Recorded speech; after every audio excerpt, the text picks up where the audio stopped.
और महाराज जी बिना विचार किए इन्होंने हमें जो है दूसरे दिन 20,000 रुपये ला करके दिए।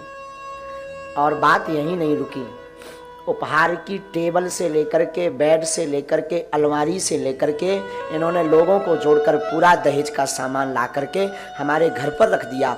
अपने हाथों से, जैसे हमारी नहीं इनकी बहन हो, अपने हाथों से पूरा विवाह कार्यक्रम में पंगत से लेकर के विदाई करवाई इन्होंने। बाद में हम वो रुपया 2 साल बाद चुका पाए।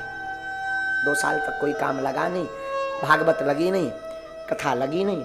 2 साल बाद जब हमें गुजरात में एक कार्यक्रम लगा तो उस कार्यक्रम से हमें दक्षिणा मिली, तो हमने रेलवे स्टेशन से बाद में घर आए, हमने इनको बमीठा बुलाया फ़ोन लगा के और इनके हमने रुपया चुकाए। लेकिन बात यह है कि इन्होंने उस वक्त, उस ज़माने में जब मुझे कोई नहीं पूछता था, कोई जानता नहीं था, आज तो खूब मिल जाए, पर कीमत 20,000 की नहीं है, कीमत समय की है। जिस समय में उन्होंने दिया, आज के शायद वो 20 करोड़ से ज़्यादा हो सकते हैं।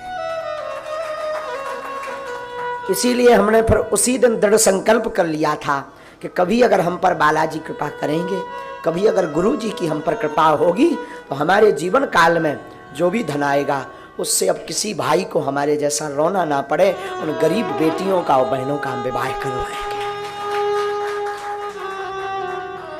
इसीलिए 1 मार्च को 10-20 नहीं, 108 बेटियों का विवाह बालाजी की कृपा से, हमारी तो कोई क्षमता नहीं, बालाजी की कृपा से 2020 में भी हुए, 2021 में हुए 21 बेटियों का, 19 में हुए 17 बेटियों का, फिर से 108 बेटियों का विवाह। और हम निवेदन करेंगे, आप अमीर आदमी को सहयोग कर पाओ ना कर पाओ, मैं निवेदन करूं जिसका कोई ना हो, प्लीज उसकी सहायता आप जरूर करें।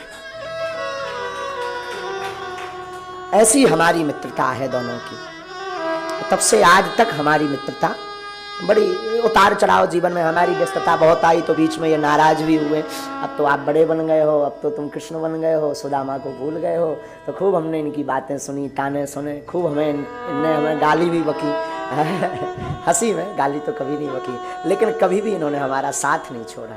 आज भी हमारे पिताजी को पिताजी कहना, घर की दवाई ववाई की व्यवस्था से लेकर के पूरी व्यवस्था, माताजी को माताजी, इनकी माताजी भी हमसे बड़ा प्रेम करती, बहनें भी इनकी बड़ा प्रेम करती, और ये राखी बंधवाने हर उस पर घर आते हैं। अब इनकी बड़वारी नहीं हम कह रहे हैं, हम ये इस बात को कह रहे हैं, काश ऐसा मित्र सबका हो। हाँ, हम चाहेंगे कि बालाजी करें, अगर हमारी बालाजी कथा सुन रहे हो व्यासपीठ से, तो हम निवेदन करेंगे ऐसा एक एक मित्र सबको पगला मिले। हाँ, ऐसे हमारे ये डॉक्टर शेख मुबारक हैं, और हम चाहेंगे कि जो भी आपके आसपास दीनहीन हो, कथा करना, धनवान बनना, धन कमाना, महाराज ये तो बहुत छोटी बात है। नाचने वाली नचनारी भी करोड़ों कमा लेती है, पर कमा करके किसी जरूरतमंद को दान देना ये बड़ा काम है। याद आ गई है, आज दिन में हमें दरबार में आए होंगे किसी को लेकर के, हमें याद आई, तो हमने कहा चलो भाई, तुम बहुत दिन से तुमने सुनाया नहीं, कुछ सुनाओ। हम चाहेंगे कि शेख मुबारक कोई हो, बहुत अच्छे गीत गाते हैं, ये बहुत अच्छे भजन गाते हैं, तो एक इनके उससे सुनेंगे। लेकिन 1 मार्च को आप सभी सादर व्यासपीठ से आमंत्रित हैं।